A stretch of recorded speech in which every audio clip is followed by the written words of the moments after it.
palapit na ng palapit mga bossing ko ang 2025 mga boss. Dapat alam nyo po ito ha mga boss. I-share ko po sa inyo ang isa sa mga sikreto upang sa ganun, buong isang taon na mas maging masagana ang pamumuhay. Upang sa ganun mga bossing ko, kayo po higit na maka-attract ng swerte mga bossing. Proven po ito mga bossing ko ha. Ito pa mga bossing ko, importante yung unang araw na pera na matatanggap po ninyo. Importante rin po yung unang benta. Importante po yun. Sayang po yan kapag yan ay ginastos nyo. Dapat hindi nyo po siya gagastusin mga bossing. Dahil yun ang pang-attract ng pera ng buong taon mga boss. Kaya ako ikinaniwala sa mga gatong pamamaraan mga bossing ko. Mas mainam, subukan nyo po siya at napaka-epektibo po niya mga bossing. Ako po mga bossing ko, mula nang ginawa ko po ito mga bossing ko, nagsimula ako ng 2019 ay nagtuloy-tuloy na yung pasok ng swerte mga bossing. At ganoon din po mga bossing ko, yung mga tipo na nagagawa ko yung mga bagay na hindi ko inaasahan, yung po pala ay napakaswerte nito mga boss. Ngayon po mga bossing ko, subukan nyo po siya. Kailangan lamang po natin mga bossing ko ng bigas. Ang gagamitin ko, brown rice, kasi ito na po yung bigas namin mga bossing. Ngayon, at saka ang ganda rin naman ito mga bossing ko dahil ang brown ay sumisimbolo ng pera mga boss.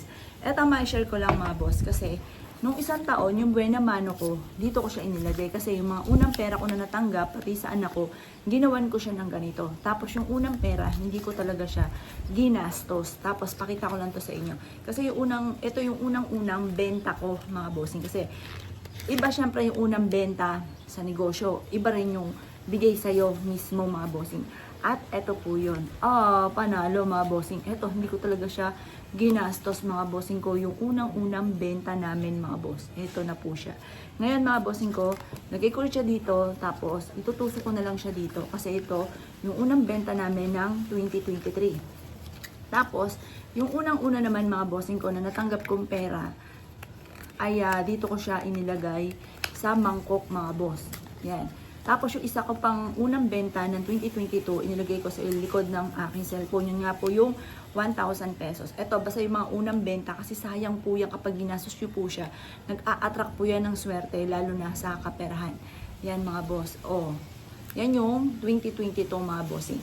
Ngayon, didemo ko lang po muna sa inyo kasi syempre, wala pa tayong natatanggap ngayong 2025, wala pang 2025.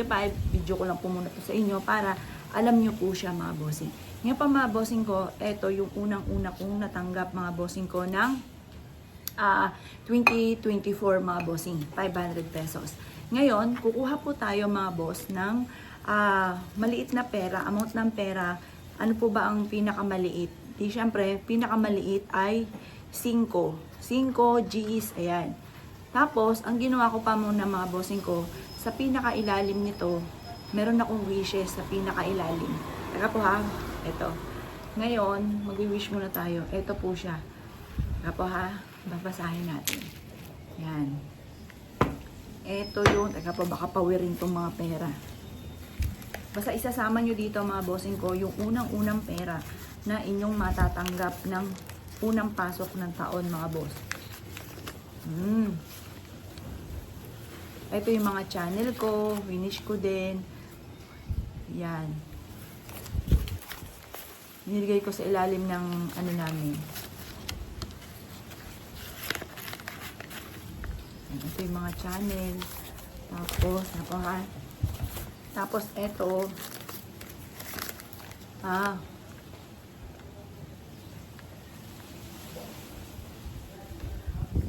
Ayan, parang halos lahat ay nagkatotoo dito mga bossing.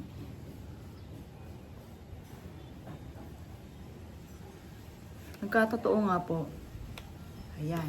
Maglalagay tayo ng wishes mga boss dito sa ilalim ng ating bigasan mga bossing. Sa ilalim ng ating bigas. Doon, maglalagay po tayo. Pagtapos, hahanap po tayo mga bossing ko ng una ay 5 centavo, 10 centavo, maliit hanggang palaki ng palaki mga boss. Ito ha. Nagsama-sama na dito. Kasi sabay-sabay ko siyang binuhat. Yan, napailalim na yung mga barya. Pero dapat sa ibabaw lang siya. Yung mga barya. Yan, wala na ata. Ito, dahil pang barya. Dapat 10 centavo, 5 centavo, 10 centavo, 25 piso, Tapos, basta yung mga buo-buo, piso, sunod no 5 piso, 10 piso, 20, 50, pagkatapos 100, 200, 500 at 1,000. Basta isasama nyo yung unang-una mga boss ha, yung unang-una. Effective po ito mga boss. Lalo na kung gusto nyo po na mag-grow lalo yung negosyo ninyo, lifetime nyo na siya na maging negosyo. Ganun lagi ang gagawin po ninyo kada papasok ang unang taon. Dito nyo po siya ilalagay mga boss, yung unang-unang pera mga bossing. Ngayon pa mga bossing ko, ganito ha. Ito pa lang yung mga natira dito. Halimbawa, pero ito hindi na ata siya kompleto. 25 centavo. Yan, 20. Yan, kukumpletuhin ko to, maghahanap ako doon sa loob. Halimbawa, ito, ang nakalagay dito ay 25 centavo, pero dapat una ay magsisimula tayo sa 5 centavo. Tapos sumunod po nito ay piso, sunod po niyan 5 piso, sunod 10, sunod 20. Yan, pagkatapos po niyan, sunod niyan ay 50, paikot po yan at ang pera ay pag ganon, paikot. Sunod po niyan 100. Yan. Sunod po niyan 200. At pagkatapos ay 500. Sunod 1,000 pesos. Basta antabayanan nyo na lang mga bossing ko yung unang-unang pera na matatanggap nyo at yun ang itutusok nyo po dito. Pwede po ito sa may negosyo ninyo ilalagay, pwede rin po siya sa may altar po ninyo at ang dulot nito ay napakaswerte. Teka po bubuin natin. May nakita ako dito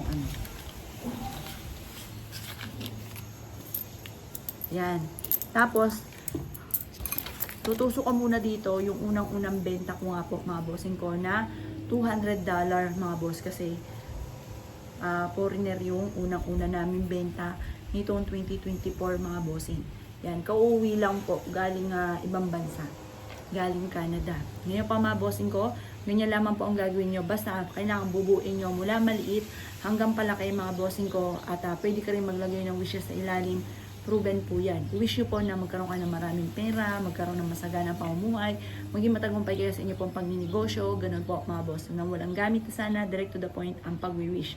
Proven po ito mga boss. Kaya kung ikinaniwala at na-issue po itong gawin mga bossing ko, gawin nyo na po ito. Kailangan may 100% kang paniniwala at syempre mga bossing ko, kailangan mga bossing sipag at tiyaga lang po talaga po yan.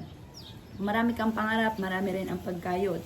Kung kayo pa mga bossing ko ay isa sa mga naniniwala, wag na wag mo itong kakalimutan. Napakaswerte nito mga boss. At kayo mismo magpapasalamat sa pampaswerteng ito dahil maraming blessing ang darating sa inyo, lalo-lalo na sa darating na 2025 Year of the Snake Wood mga bossing. Kaya kung kinaniwala at na-issue po itong gawin, asya mga boss, good luck po sa po lahat.